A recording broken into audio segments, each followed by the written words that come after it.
You see, it's your turn to come on my live. How you been? I'm so busy. I'm working all day, right?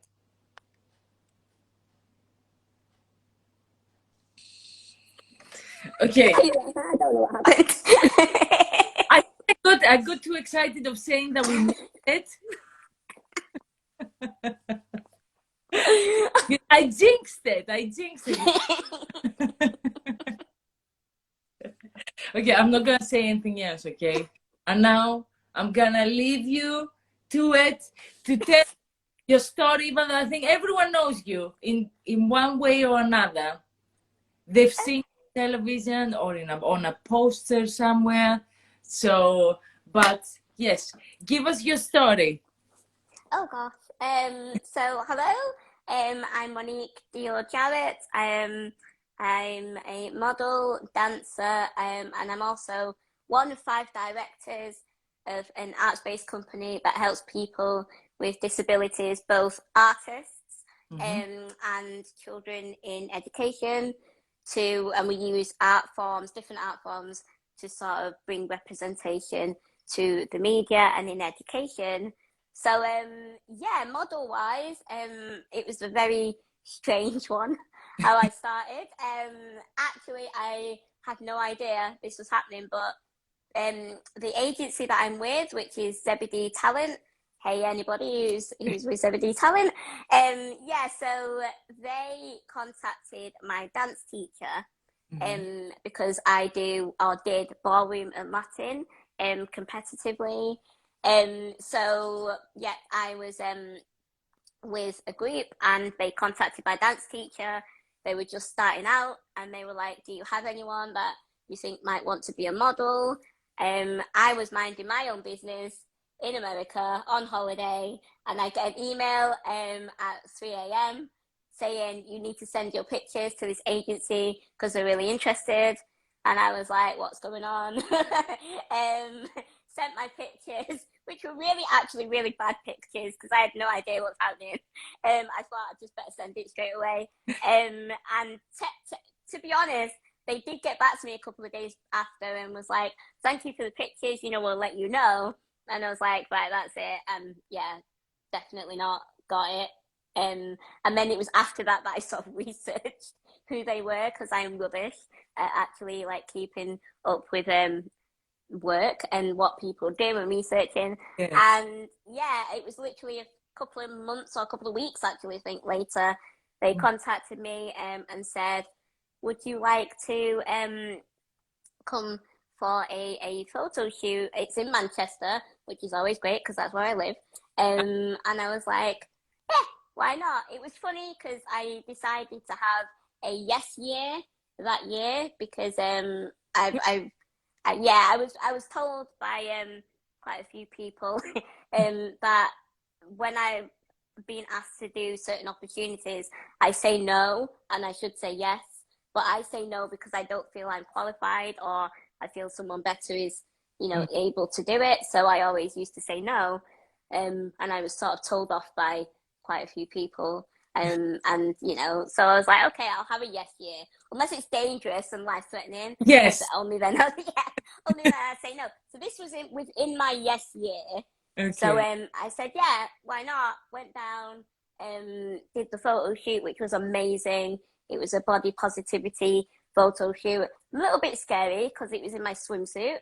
I wore swimsuits on the beach, but I'd always be like, I'll just sit over here. I'd be sort of out the way of everybody. So I wasn't really like 100% confident with my body.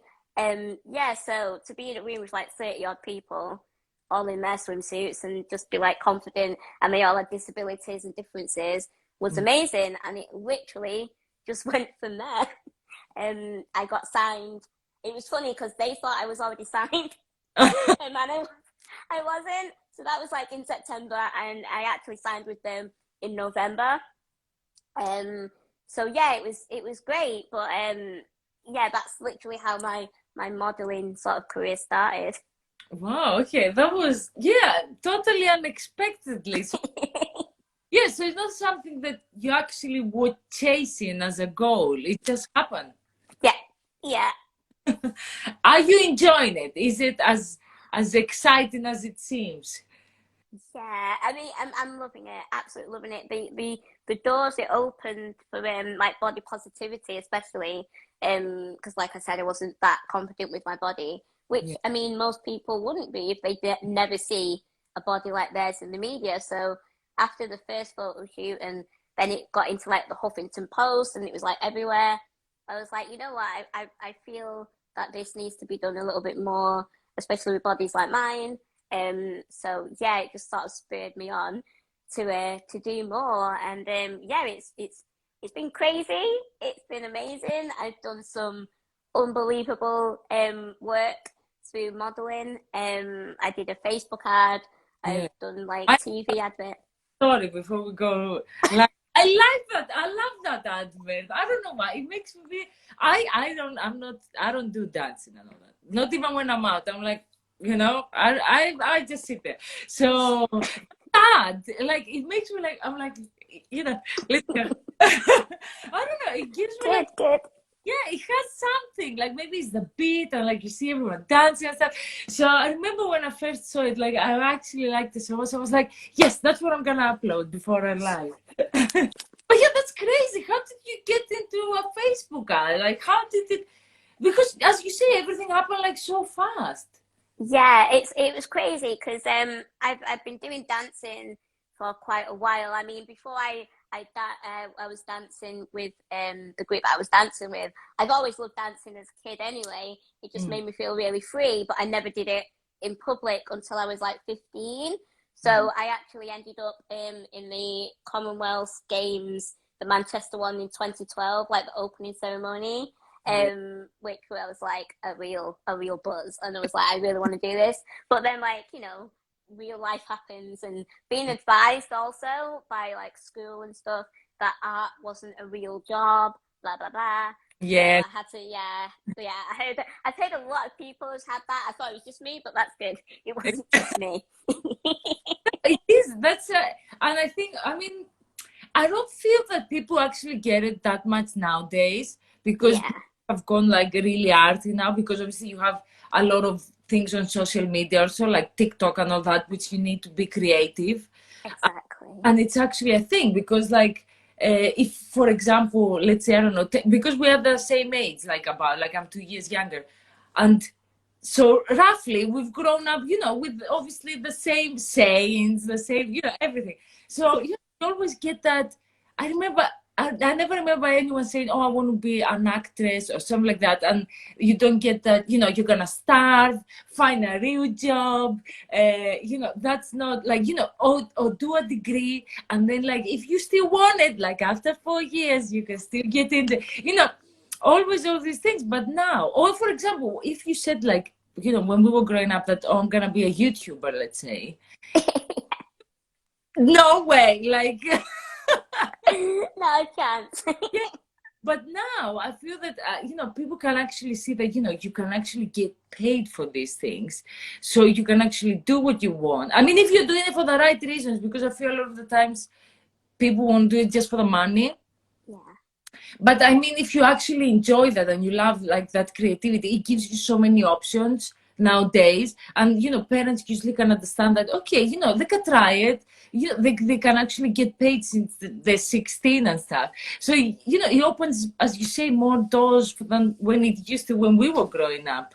But yeah, sorry for interrupting you. Keep going. You were telling no, me. no. Oh gosh, no. Like I mean, like you said, it was never. It was like the arts just wasn't a real job. Back when I was in high school and stuff, and I was sort of stayed down another path. But I was so happy that I came back to the arts in one way or another, and that's literally all I'm doing now, which I love. So yeah, it's been amazing. But like I said, the modeling has really just opened up so many doors for me. I've become an activist somehow for body positivity. I do, well, I joined, and not I do, it wasn't my creation or anything, but there's something called the Real Catwalk, which Yeah. was created by Christiana, who was in season 3, I think, of America's Next Top Model. She's absolutely amazing. she created the real catwalk, which is real bodies. And we strut our stuff in Trafalgar Square every year. Yeah. You know, it's brilliant to just see, you know, different bodies and bodies that we should be seeing every day. You know, because it really impacts, especially like insecurities, especially in, you know, the newer generation. You know, if you're not seeing who you are personally in the public eye, you know, how are you supposed to feel that you're acceptable? How are you supposed to feel that you're beautiful when all you're seeing is all these perfect bodies? Yes. So yeah, so I've somehow become that as well. So it's been crazy. But no, it's crazy, but you actually, like what you're saying though, it's amazing. You might be, as you say, like for us, you were like, okay, I just have a photo shoot that I wasn't expecting, or I just have this. So, you know, but that's amazing, because it's not, you know, you actually, yes, you can't say yourself that you're being an activist and all that, because you are, I feel that you are a role, not, you are, like, it's not if or whatever, it's not something to doubt about, because it's what you're saying. Like, as I say, when we grew up in such a different world than what we live in now, because back then you didn't have those role models. You didn't have you know, everyone was perfect. And that has started to change over the years. I feel that is something which is really recent. So it's not something that, I don't know, maybe, I don't know, 5 years, let's say, like, or at least that's when I've been seeing it actually happening. And it's amazing because, as you say, you make other people, like, the insecurities. Everyone has insecurities, even the Exactly. creative people. But it's the same, like, I've heard this before, like, I couldn't agree more, that even, let's say, the magazine models that you're gonna see don't even actually look like the models. Like, yeah. Exactly. And you know, people don't even realize that until like it came out like a few years ago, that look at all this airbrushing and look at the reality and look at, and it was just crazy, you know. So I know. And I know people that do like retouch and things like that with pictures. And it's crazy when you see the before and after. Like, it doesn't even look like the person the most of the times. Like, so I feel that that's beginning to change. And as you say, I love what you're doing, because you actually give that to people growing up, because we didn't have that back then. And, you know, we need that to change, because it goes in so many, like, how many times we've heard about stories of teenagers committing suicide because, you know, they didn't have the perfect body or whatever. yeah. Especially as a teenager, like, that's the worst age. So we need that to change. So what you're doing is amazing. So that's what I have to say. Thank you. For sure. And as you say, it just happened out of the blue. And the point is, you're enjoying it. Like, that's amazing. And you're doing Facebook ads and everything. I don't know what I'm gonna see next. Oh, thank you. I just, you know, I just try to, if something gets offered to me, no matter what, I'm like, yeah, why not? You know, especially if it gets, you know, a bit more representation out there, because I feel like that's quite close to my heart, to make sure that especially true representation is out there, and you know, so the stereotypical of what a disabled person is sort of abolished, and people are like, oh wow, you know, you can, because people are shocked when I'm out and about.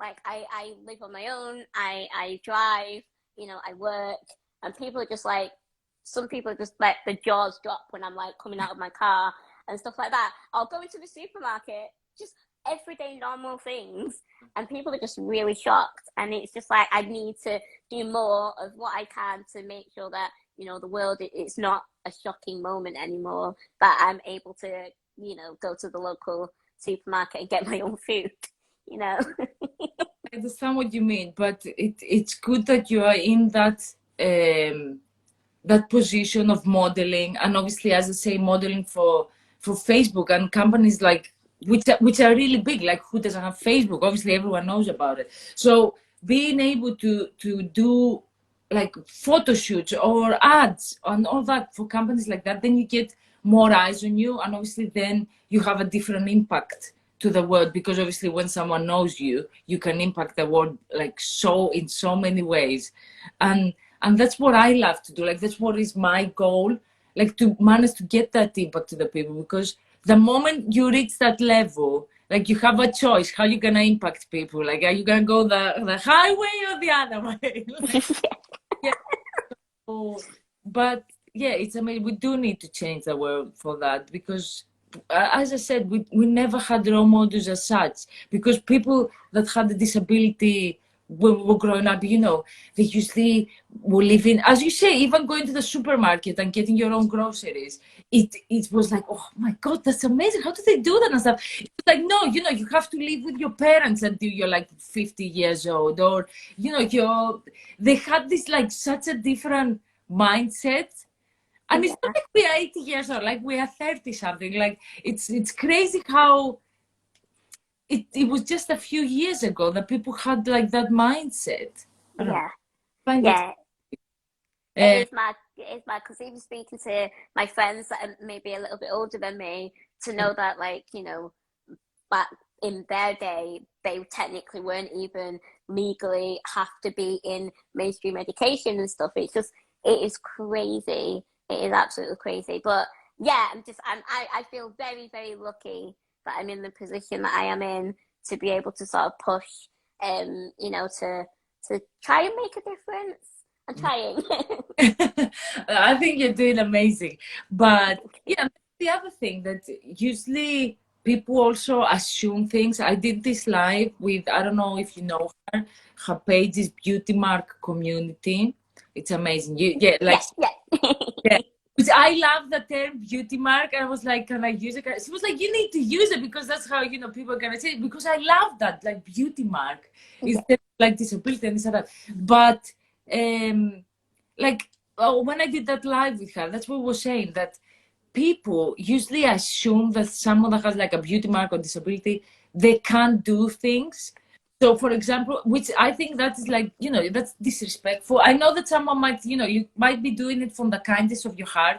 So if you see like someone in the supermarket and they're trying to reach, let's say, for the sugar or anything, you know, that's what I was saying with her, that it's kind of rude, like to actually get in the way, to take it, give it to them, or like, you know, like talk to them like they're a child or they don't understand. Like I feel that you don't, you know, that's disrespectful towards them.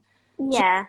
That I feel that people, I mean, obviously correct me if I'm wrong, but I feel people actually do that a lot.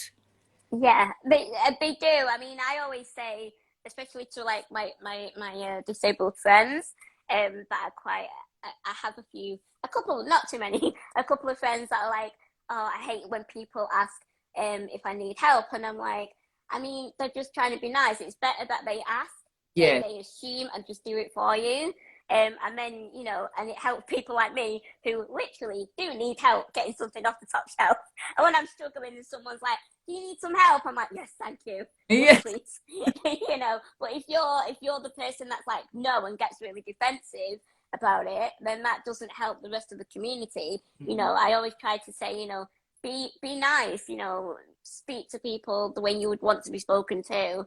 And yeah, it's just a lot of people are just trying to, many people are not trying to be malice. There's a very, very, very small percentage of people that are, sadly, you know, there's always some, isn't there? But, you know, majority of people are not. They're not trying to be, you know, mean or nasty. And it's just sort of trying to see it from their point of view that if you're seeing someone struggling, you'd want to help, you know, no matter what their disability or ability is.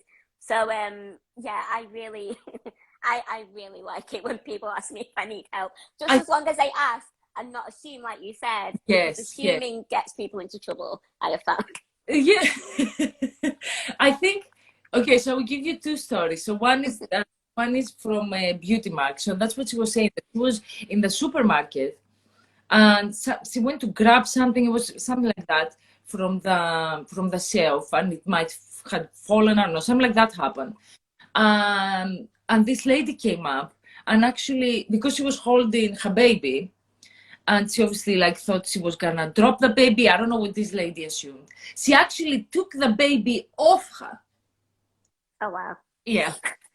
So you get that, which that's like too much. Like, you know, Yeah. that's you're going in the other person's like bubble, like this space, like, you know, back off. Yes. So you get those people, obviously, okay. But I feel, as you say, it also has to do with the other person. Because what I had, like when I first came to England, so I don't know, like 3-4 years back, um, like there was this guy down. I've said this story before at the live. So they with Beauty Mark actually. So there was this guy on the street, and I saw like he was like struggling like with walking and stuff like that. It was like pouring down rain and stuff. Like he didn't have an umbrella or anything. So anyway, so I saw him the first day. I was like, okay, he seemed alright. Second day, like, you know, he was like walking down the street, he's fine. But he kept stopping. Then I couldn't stop thinking about him like the whole day. I was like, why didn't I ask him if he needs help and this and that? Anyway. So I saw him the second day. And then it was when I'm telling you, like it was pouring down the rain. He had no umbrella. I had like a big one. So I was like, okay, I'm going to cross the street. Because he was just walking, stopping. Like, I felt like he couldn't breathe. I was like, I need to check on this guy. So I went up to him. Like, he's a much older guy. I said to him, like, do you need any help? He was like, what, sorry. Like, he wasn't understand, like, he didn't understand what I was saying. So I went, like, really, not like up in his face, but, you know, like, you know, 2 meters. Yeah, I asked him, and he just lost it, okay? Like, he proper lost it. He started, like, screaming at me. Like, how can you, like, of course I'm okay. What's wrong? Like, he proper, like, went off. And yeah, and then he kept like, so I was like, okay, like I'm not, you know, I'm just asking if like you need anything, because I didn't know if he was like actually waiting for someone or he couldn't catch, you know, because it's pouring down rain. He didn't have an umbrella, he didn't have anything. So obviously you're not gonna ask. It doesn't matter if he's 80 or 20. I mean, anyone would like probably ask. But I've seen him like many times around my neighborhood. So I'm guessing. I mean, it's been like 3-4 years now, and he's still like, you know, has an issue when he's walking. So I'm guessing he obviously has some like sort of like, you know, maybe he's had like an injury, disability, whatever. But that's the thing that it also comes, as you say, to the other person, how they take the help. So if if I want to help you and you know, you get offended by it. Yeah. It works, as you say, it works both ways. Like, I mean, I don't know if I approached him wrong. Like, I just asked him if he needs help. But sometimes people, you know, they take it such a wrong way, because if you're not okay with yourself, like, Yeah. it can be taken as offense or whatever. Yeah. So, Yeah. yes. But yeah, I do. I try to tell like people that, you know, like I get that you feel offended by someone asking you for help, but for those that actually do need help when we're out and about, that very same person might then see me and be like, no, I'm not helping her because she's gonna, you know, she's gonna go mad at me just like he did, and that isn't the case. But because that person did, then that's gonna sort of stop you. So yeah, I try to, like you say, it's both ways. I try to make sure that, you know, my fellow disabled friends are not kicking off at people when they ask them, you know, do you want me to get that cheese off the top shelf and stuff, and at the same time to me, from me. exactly, going mad. And at the same time, I try to tell, you know, other people that I speak to that don't have a disability, to ask, never assume, because like I said, assuming gets you into trouble. Okay, let me ask you about the dancing career now. Okay. So how did you actually like get into it? So as you say, it was something, and I've also seen a video on YouTube, which you've done this other interview, and you were saying that I think you started around 4, like getting into dancing, like About 4 years ago, yeah. I was 4 years ago, okay, but anyway, it was something else. You actually loved dancing since you were like really young, though. Yeah. Okay. Yes. So, yes. How did you decide to actually, like, it's not something that you started when you were like, you know, 10 years old. It's something that you started recently. And it's the same. You see, okay, let me say, and then we will go back. Yeah. But it's crazy. You went in modeling, like, out of the blue, like, it just happened. And now, as I say, you're doing ads for Facebook and like all these big magazines and everything. Like you got in the dancing before 4 years, so it's not something you've been doing your whole life, and you are getting like championships and everything. Like, what is all that? Like, crazy. Yeah, it is a little bit mad. So, like you said, I've always loved dancing. I've always loved moving because, Yes. like, I realize that I can sort of move my body quite differently to somebody who is non-disabled. So, yeah, and I have like my especially my arms are like unusual shapes and stuff. And I used to like have a party trick where it looks like my arms hanging off at school. It's kind of gross. Anyway, but no, I've always loved music, moving. I've always loved dancing. And then, like I said, when I was like 15, I even that was a bit of a spur of the moment where I ended up doing being part of the opening of the Commonwealth Games. That literally happened because they some like production dance company had come to my high school. And apparently the week before you were supposed to like fill in this form to audition. And then the day that I saw them in our like gym, they were there and people were like auditioning. And strangely enough, it was the same week where we had our work experience. So like all the year 11s weren't in school, so none of us could have auditioned technically because we weren't there, or at least put the form into audition. So on that day, I'm not gonna lie, I was pretending that I really needed the toilet. I used to do this a lot in school, and the disabled toilet was like on the other side of the school, and me and my friend used to just wander around for like 20 minutes just to get a bit of a break. And we went past the main hall, and this was all happening, and we popped our head in to see what was going on, and they were like, yeah, come back after break and give it a go if you want. And we're like, cool. That's literally how that happened. Went in, auditioned, and they were like, yeah, let's do it. And I ended up like performing to like so many people around the world at the age of 15. And I was the only wheelchair user in that segment. So that was pretty cool. And then from then I didn't really do much dance after that because with college, university, like I said, I was sort of steered away from the arts. But then coming back to it now, I ended up working at a special educational needs school.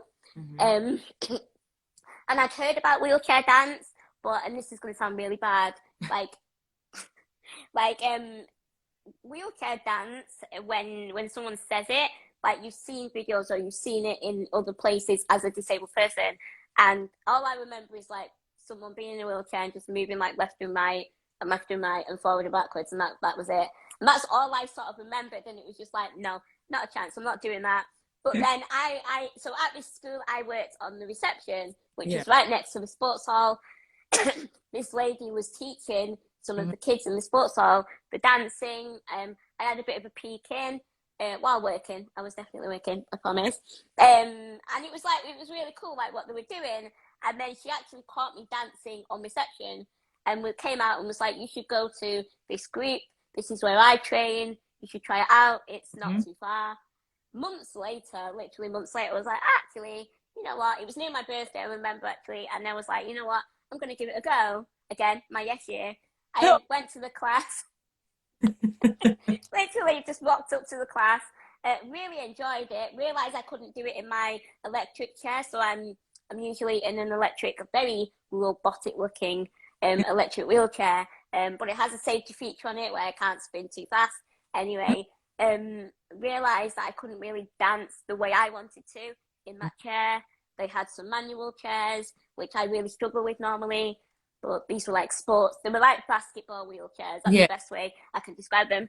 Started dancing in that. They got me a smaller one eventually. About a year-ish, or just under a year, I was sort of thrown into the local competition.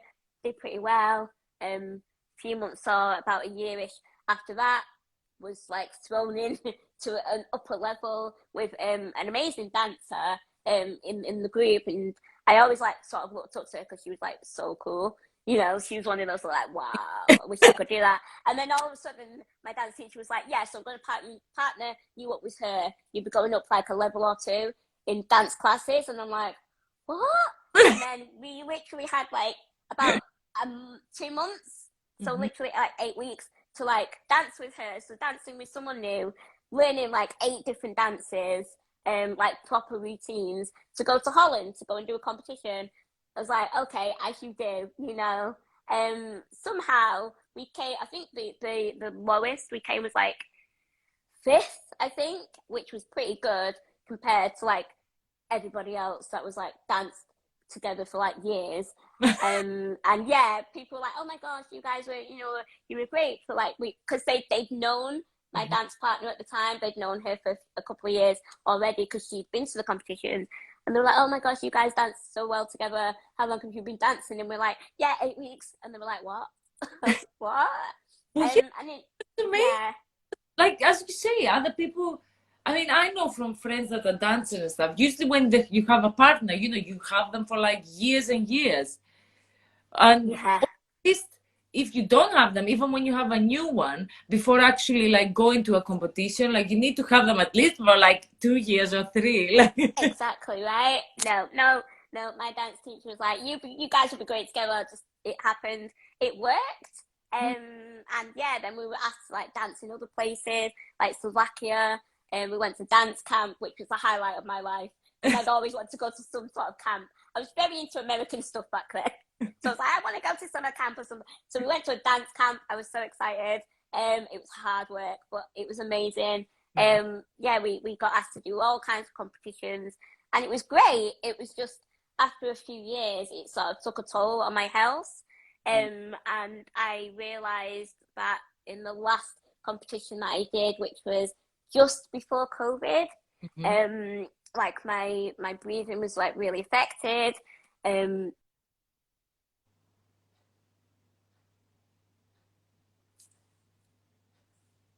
yep, you hear? Yeah. Sorry. Yeah, tiredness really kicked in.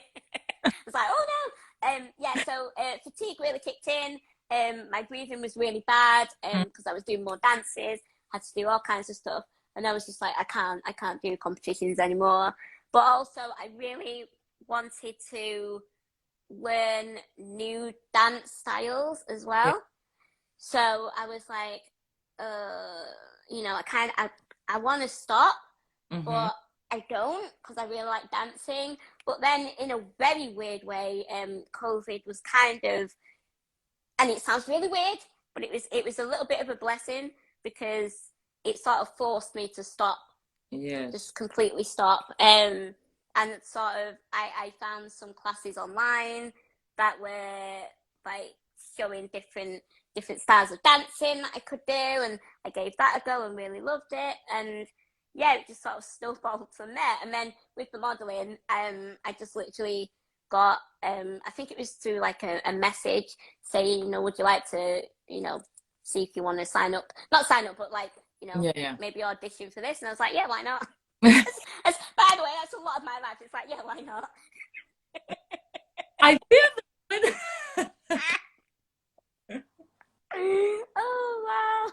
when you usually have like that mentality, like so many things happen.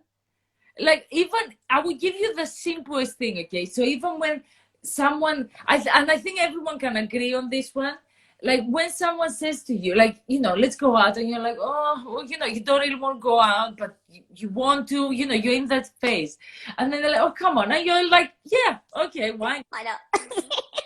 It's always the best like nights or the best days or whatever happens when you Exactly. have that mentality is like it will be something to be like, okay, yes, it was worth it actually at the end. Like, you know, something crazy will happen. Or, and I can tell you this actually recently, that I went for a job interview, and I actually didn't want to go like at all. Like I was like, oh, it's not gonna be worth it. Like at the end of the, you know, it took me actually like forever.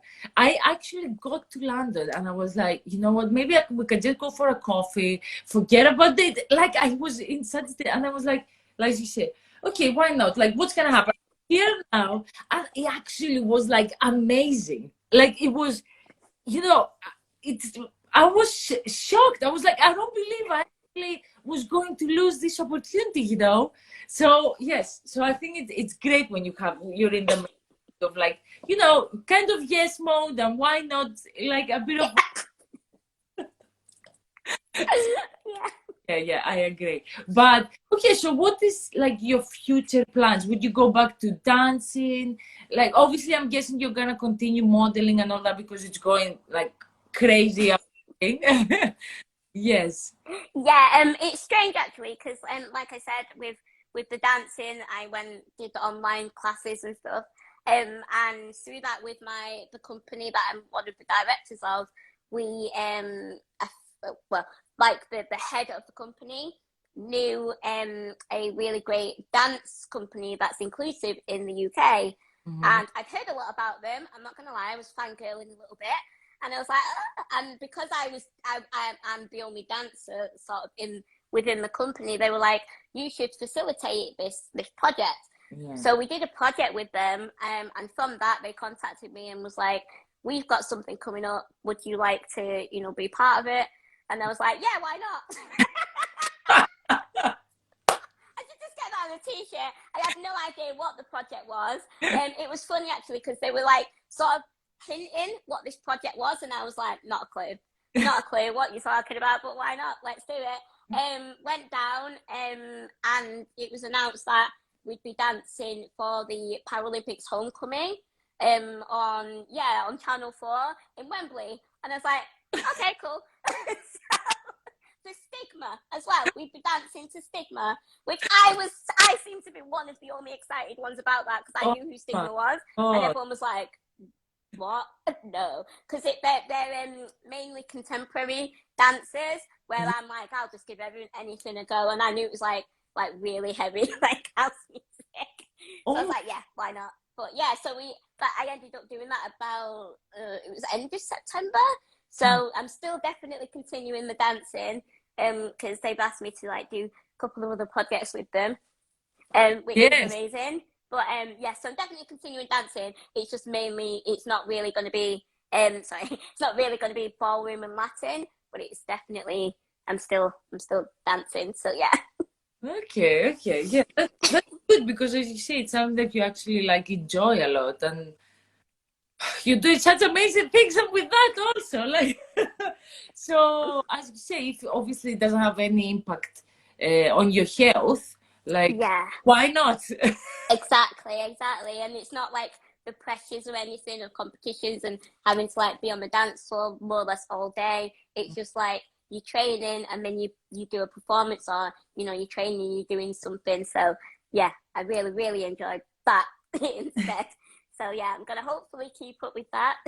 Yes, for sure. And what else, like, do you have some goals, some things that you would like to do in the future? Like, I mean, technically, like my future goal is just to change the representation. So I love it when, even now, especially with the agency that I'm with, I'll watch an advert and see somebody with a difference or disability on the advert, and I sometimes know the person because they're with the same agency, and I'm like, oh, this is so cool. Or in a TV show. So it's that is my goal, to just make sure that people see more of that. I'm just not really sure in which way it will come by, but it's happening. So. Yes, and as you say, about the TripleC, like, you need to inform me about that, because that's what you're actually trying to do through that, right? Yeah, exactly. So it stands for Creative Confidence Collective, and we are a collective of artists, and actually non-artists, both disabled and non-disabled. And at first we started off wanting to sort of do a youth sort of theatre group kind of thing, because we realised that in education, especially in the special needs schools, sort of arts, as in like drama and stuff, was just cut out because of funding. But it really helps children who are within a school where it doesn't sort of function in the usual way, let's say, of a mainstream school. It really helps them sort of communicate with each other and play, and, you know, learn to be more confident. So that's how it started, kind of thing.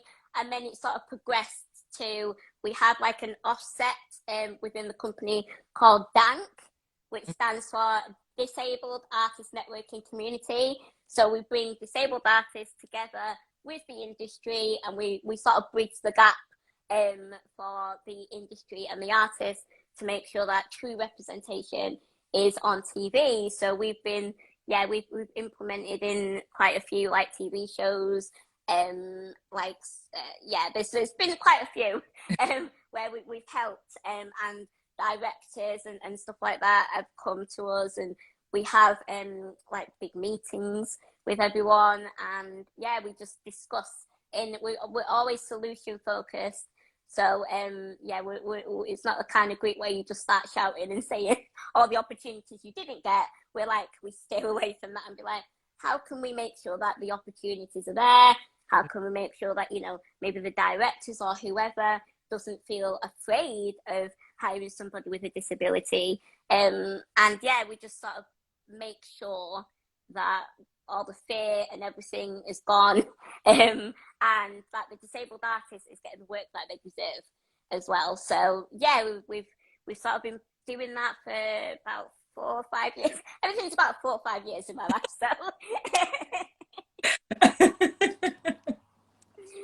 so we're doing it from that angle. I'm sort of doing it from the dance angle. I'm doing it from the modeling angle as well. Like, so many things going on in your life. You see, it took us forever. Like, everything makes sense now. But I love things like that. I mean, it's like, that's why I'm doing this with like Face the Elephant and everything. Because we do need, it's what we were saying at the beginning, like we actually like need that so much in the society now. And obviously, like, I'm from Greece, and it's something that I don't see on TV. I mean, I don't know now because it's been like forever that I've seen like Greek television and stuff, but I don't think they actually have like, you can get someone like in a wheelchair, but you won't get like, you know, like I saw another thing on YouTube that you did with the Hollyoaks, like, you know, that you actually see that nowadays. And usually when you used to see like years back, it would always be like the evil person or the person that needs taking care of, like. Exactly. Yes. Exactly. So obviously that needs changing. And you also mentioned it in that interview. It's that a lot of people don't want to hire because they're thinking that, oh, you know, what if, like, you know, they might need resting, or they might need, you know, they can't work as much as, like, if I hired like an actor that they can work like 14 hours straight, or how much is it gonna cost me? Is it gonna cost me more? Like things like that. And obviously that stigma needs to break. And because it's not like that, because people with disabilities, like, you know, they work for an hour and then they need to sleep 2 days. Like, it doesn't work this. But as I say, it's something that is changing now. And so I think we are getting better in that way. And you're helping in that with TripleC. So there you go. We're trying our best. For sure, for sure. What is something that you would like to change in the society? So besides, let's say, the arts, so which obviously, as I say, it's something that we actually are seeing it, and as I say, you are actually doing it also with your company, but something that you see in society that needs change. For example, I did this live with this other girl that sometimes she uses a wheelchair, sometimes she doesn't, like depending. And she said like she has like a lot of struggle sometimes even to go to the cinema because there's not like specific ramps. And when she actually goes, there's no seating in the cinema, so she has to sit actually at the top next to the door, which then she feels bad because she feels she gets in the way of the people coming in, like things like that. So what do you think like actually needs changing? Because you're in UK, as am I. Yes, but obviously you would notice something like that more than what I would notice. So what is something that we could like change in society, or like what do you think would help? I mean, I'm sure there's a lot of things, but like I mean, it's only like been the last couple of years that I've realized, I mean, with access, like you were just saying, it's a huge thing. And I just find it funny sometimes that some places, they feel like if they have a disabled toilet and a ramp, it's sorted. it's all done. And it's like, no.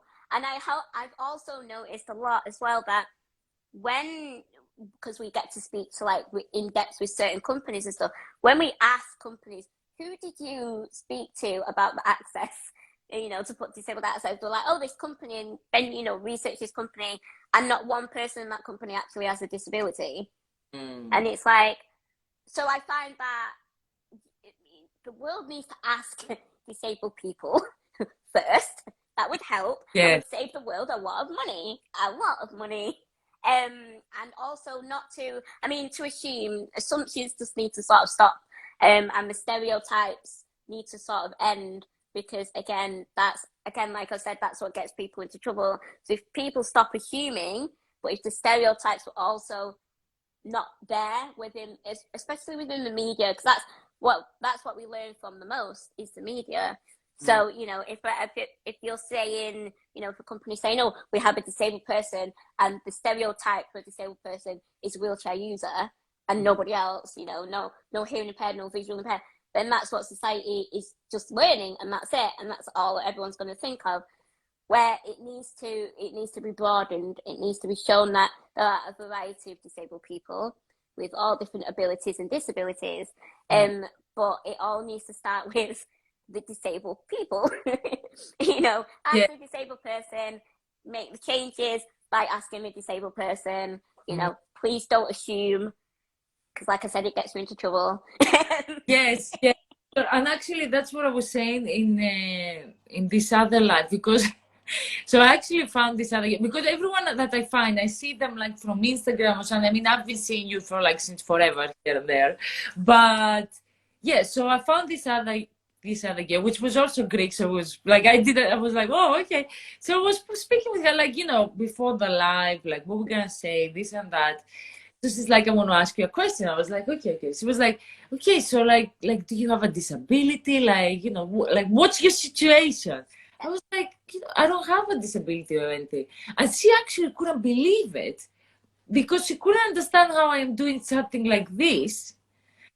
And I don't have a disability. Like, I want to change things. Like, that's my goal with this page. Like, to actually, as I say, build that impact and then change things.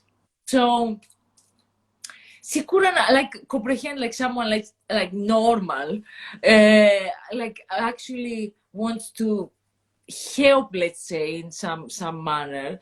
And you don't have, like, she couldn't. She was like, how? Like, is there someone in your family? Like, and I was like, no. Yeah. But that's the thing, that we need people. I mean, obviously I don't want to brag and stuff, but I always notice things like that, because that's how you're actually going to change them. Just because you don't have that disability, it doesn't mean that you're never going to have it. Like, you don't know what's going to happen. Because I've also done lives, even with the person that I did, like, you could have a knock on wood and stuff, but you could have an accident tomorrow. And even if it's not an accident, like, how many stories have we heard of someone just woke up, wasn't feeling well, and then you see them like in a, like, so many health issues, whether it's on a wheelchair, they can walk again, like in seconds, not by having an accident, by a car hitting them or whatever.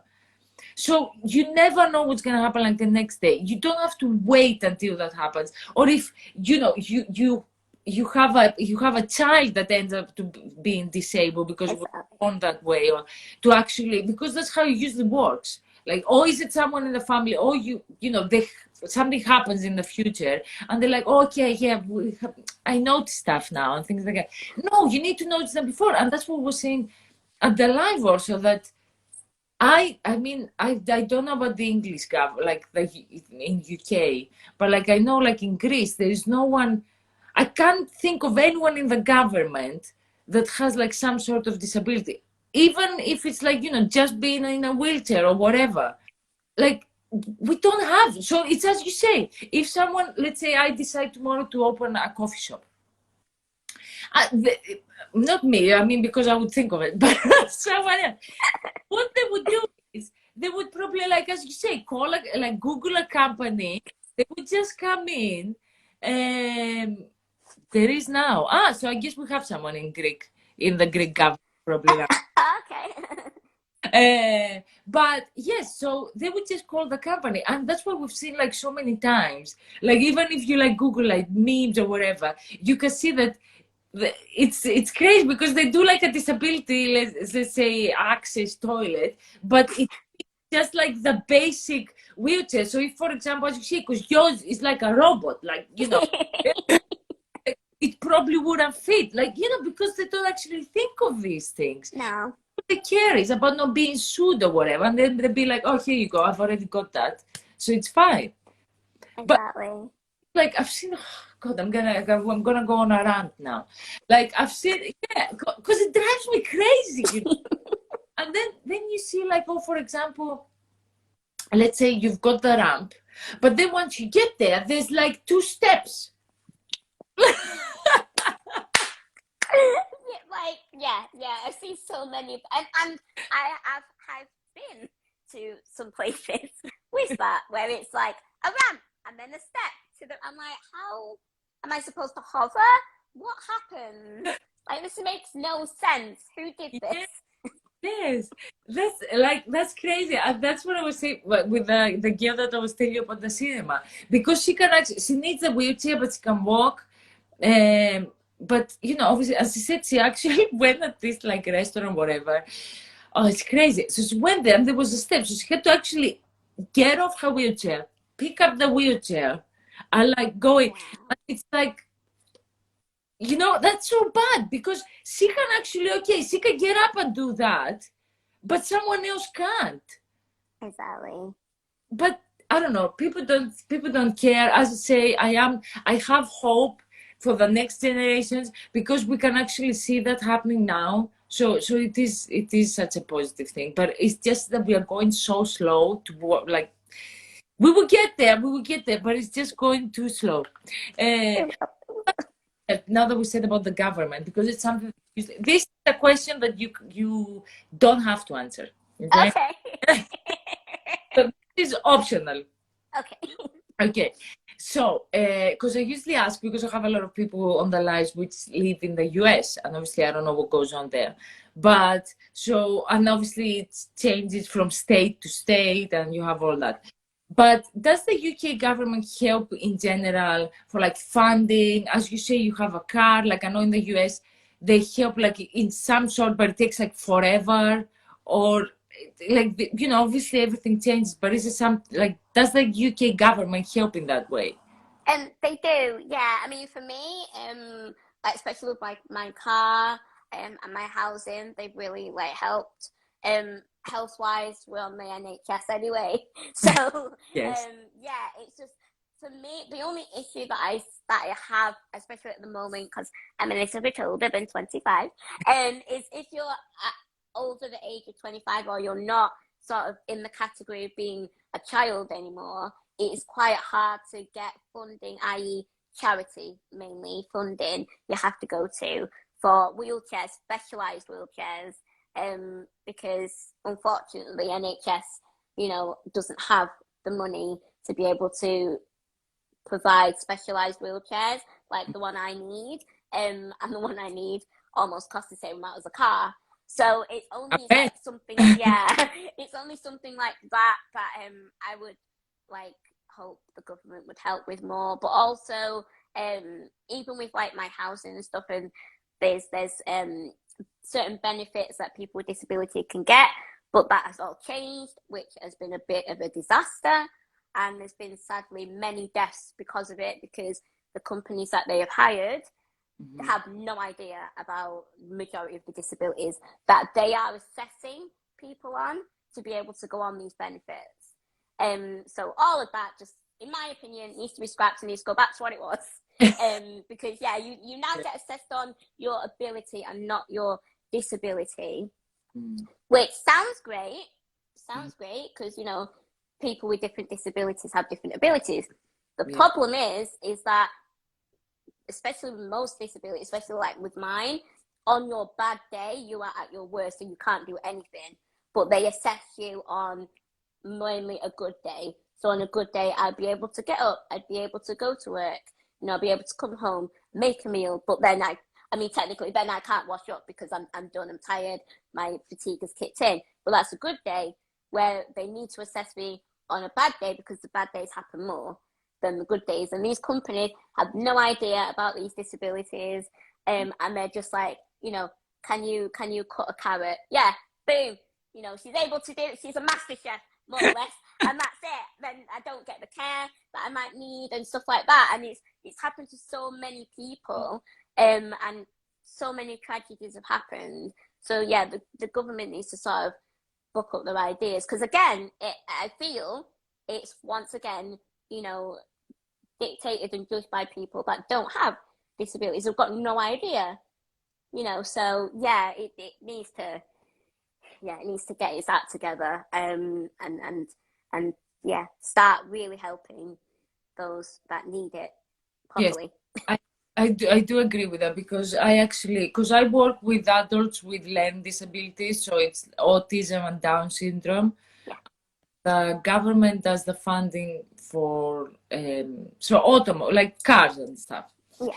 So obviously we drive the cars for them, but the way they decide is crazy. Like, that's what I was talking like with my colleagues and stuff, because so you get someone that has, like, if you see the cars, it's like 2021 Jeeps, like, it's amazing, like their cars are crazy, it's wow. So you get that, and then we have like two others which, because they are verbal, they get this like small car which they need to share. So two tenants need to share this like Renault, which is like, it's a nice car, but compared to, like, you know, the other person has like this huge Jeep 2021, and they have this car which I don't know how old it is and stuff. Like, they don't change it, because the other cars, they change them like every year or two. Yeah. And they have to share, because in the paperwork it says that they are able, because they can actually, like, if you ask speak. What's your name? Yes. Name is, I don't know what. It's okay. They're able. That's it. Yeah, they're like rocket scientists. That's it. Yes. It's mad how they judge. Yeah, it's just crazy. It's crazy. And I've also, I'm disappointed. Like, that's one of my main issues. Like, with, I have issues with NHS. Like, I can't, like, you know, because I had some back issues back in February, like, really sick. Like, I've never had back issues in my life. Yeah. This was like the worst. Like, okay. So I was like on the floor for like a month. Like, I couldn't go to work. I couldn't go. Then I was calling, like, I had to go to the emergency. Obviously, I only needed to take paracetamol and rest. Okay, that's like the basic for everything. Like, whether you chop your finger off or you need rest and take paracetamol. Yeah, so anyway, happens again May. Like, I was like begging to actually do an MRI and stuff, because it was like, this is not normal, this and that. And the person was so polite. Like, I actually spoke with him like 10 times. He was amazing. Okay, so it's not his fault. It's the way the system is, because he was so polite and everything. And he said to me after, like, he was like, as you're not dragging your foot, because we have like your leg, so you're not dragging your leg and you're not peeing on yourself, so you are okay. He actually said that to me, okay? Wow. He said, like, since you don't have these two issues, it's not bad. Because wow. Yeah, no, I know. When I heard that, I was like, okay, there's no hope. Yeah. And yeah, no hope. And I actually had to go back to Greece to do an MRI, and he actually came, like, I actually had things wrong with me and stuff, like, and they were saying to me, no, like, you're fine. You just, because then he said to me, because I said to him, I'm stressing, because, like, what if I lose my job? I can't be like missing work every like 2 months for a month. And he was like, maybe because you're stressing that you're gonna lose your job, it's the reason, like, your back gets you. Wow. Yeah, no, I know. But yeah, obviously things need to change in the system, because, as you say, okay, yes, I can like fix my back and whatever, but when someone has something that they are born with, or as we say, like, it might happen later on, and you need that constant, like, help from the health system or country you are in, you can't be like treating people in that way. I mean, you shouldn't be treating people in general in that way, but when someone needs something like constantly, as you say, like you might need something every month, or you might need, because I remember this girl, she was telling me like she needed something like, she actually, I think it was the previous live that I did like last week, because she was saying like she's trying to do something with her wheelchair, but she's having issues because she already has a wheelchair, but that's what she's saying, that my needs are not the same as it was last year. And now she's like trying to convince them Yeah. that, that's so bad though. Yeah. I don't It's wish I could meet someone from like higher to tell me like this is the reason why we treat people like that. that would be interesting. That would be very Yes, interesting. like to need to know like is it that like there's no money, like what is wrong, like because you're supposed to like protect your citizens, but now this is going a bit too deep, so I'm going to stop with that. But yes, so I would like to ask you like, so when this is the last question, okay, I want That's okay. okay, so obviously, as you say, you grew up with, you didn't have like role models probably that you could, not on television or anything. So how was growing up, and what would you advise someone growing up now? Like, because obviously, I mean, everyone has, like, when you grow up, you have like all these, as you say, insecurities and stuff like that. So obviously, if you're like born in a different way, then you have more insecurities, I'm guessing. So yes, what would you advise like someone now? Let's say he's like, I don't know, 10 years old, going into a teenager. Yes, I mean, like you said, growing up, I didn't really have a role model that looked like me. There were role models, like if I wanted to do sports, especially, and that seems to be one of the only role models, kind of like set role models that there were, which did help me, but it wasn't a role model that looked like me. But yeah, if I was advising someone now, I mean, luckily now there are role models out there that hopefully looks like someone with a disability, certain disabilities and different. Oh, yeah.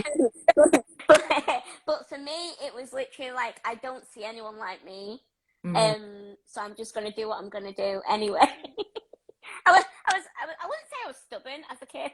My mum might say different. But yeah, I was just like, I'm just gonna do what do what I'm doing, and But yeah, advising someone who's like 10 plus years old now, if you don't see somebody like you, maybe try and become the person that you want others to see. Because that's kind of what I did. Literally, I was just like, if I'm not seeing anyone like me, so I'm just gonna try my hardest to do what I can do. And then it sort of progressed into others being like, oh wow, you're doing this or blah blah blah. And I was like, oh okay, I guess I'm sort of being the role model that I wished I had when I was younger. So yeah, that's mainly it. Just try and be the role model that you want to see for the future generation. That's so good advice. That my mind is blown. No, it's so true, because that's what it is at the end of the day. Because we all are unique in like one way or another. Exactly. You are a sweetheart. Yes, you are right. Oh, thank you. We definitely, now that I know that you're in the UK, like we definitely need a meetup. Okay, we need a live. Yes, I love that live. But yeah, no, I love that advice, because it's tough. We need to change the world. We need to make it a better place. And if we can do that, and as you say, like just become what you want to see, because you can give people courage. Yeah. And yeah, no, that was, you know what, that was I like that. I would also say don't put too much pressure on yourself as well, because Yeah. it's a lot of people that would like you would say like I'm encouraging other people, but I'm just like I'm just trying to be trying to be what I couldn't see when I was younger, and hopefully that helps someone else. But yeah, Yeah. And something last that I remember that I saw in a video that you said is that, you know, never hear if like someone says like, you know, you shouldn't be doing that or don't do that, you know, just do it anyway. Yeah, because I agree so much. But when I heard that, because I saw that video right before we go on the live, and I was like, I've noticed like when I actually wanted to do the things that I actually wanted to do, even with Face the Elephant, okay, when I actually want to do this, because I'm always, you know, here and there doing something, be like, okay, then I have an idea for something else. Okay, maybe I should open a company with this. Okay, I would try that out. Then I'm like, okay, maybe I need to start a YouTube channel. Okay, let's do that. You know, I'm constantly thinking of like ideas and stuff. Like I think of like people are like, okay, just go and do what you want. But yeah, so when I was doing like Face the Elephant, everyone was like, not everyone, like obviously a lot of people like supporting me and stuff like that. But when I said it also, people were like, yeah, but you know, you're not doing anything new, you know, how many people actually do like lives on Instagram? And like, you know, people like, they're not gonna watch you, they're gonna watch like, you know, I don't know, Oprah, or like, oh, you get what I mean, you know, someone that's like really high that actually, but you know, the point at the end of the day is, you know, it's something that I really like. I think it's from everything that I've done, I actually enjoy it so much. I'm not putting that pressure on myself of like, it goes, you know, whatever happens with this page happens. And I don't see it as like, you know what, it needs to make money. You know, yeah, or has a million followers. Yeah. I don't see it like that, and I'm actually like enjoying it. I think it's going like as I expected it because I'm meeting like all these amazing people. And like, you know, I don't know, I just love it so much. And that's it, that you shouldn't listen to what people say. You know, people are, especially if you're doing something and you're following your dreams, usually people like will get jealous or will try to like to, you know, not support you as much. So yeah, just, you know, do you and go after your dreams. You know, that's what we want. Exactly. I always try to just do me, especially if it's going to help someone else. That's what I always think in my mind, because especially with the modeling, some of the stuff that I've done, like I've done a couple of nude shoots. I would have never. Amazing though. Like, like they've done the lights and everything, the lighting of the photo. I feel it's like amazing. You know, it doesn't look like, you know, oh, that's a bit, you know, too much or anything, you know, because you get the nudes which are actually like really good, and then you get the ones that are a bit, okay, you went a bit too far there. But yeah, so actually, like, I don't know who did the photo shoot like that you did, but I feel it's amazing the way it's been created. Like, you know, people need to go and Google that. Okay. No, it's like, I feel it's done with like taste. So well done. I mean, it wasn't me. I just was there, but yeah. But I would never have done that if in my mind, the only reason I did that is because I'd never seen someone like me, nude, doing a nude photo shoot. So I was like, that's what I had in mind, just to sort of, if it helps one person be more confident in their bodies, that's why I did it. But if it was just for me, and I'm like, do a nude, it'd be like, not a chance. No way, no. No, yeah, that's the way to see it. And yeah, one last thing is that's what I was thinking, because I always have like, you know, friends and everything. Even yesterday I was speaking with a friend on the phone. She was like, you know, there's no way I was gonna go like with a swimsuit with like this and that person. I was like who cares? Like, you know, at the end of the day, nothing of all this is gonna be, you know, like we're 30 now, 40, 50, doesn't matter how old you are. Like, it's not gonna matter in like 100 years or whatever. Like, who cares? You know? And that's what I was saying. I don't remember who I said, like I said this recently, because when Adele was like, you know, like plus size, okay? Yeah. Going on like, yeah, she's a plus size, you know, she's like ruining like Hollywood or whatever, I don't know, you know, you know, she's a bad like role model of like showing like, you know, to eat whatever you eat and you don't have a healthy lifestyle and this and that.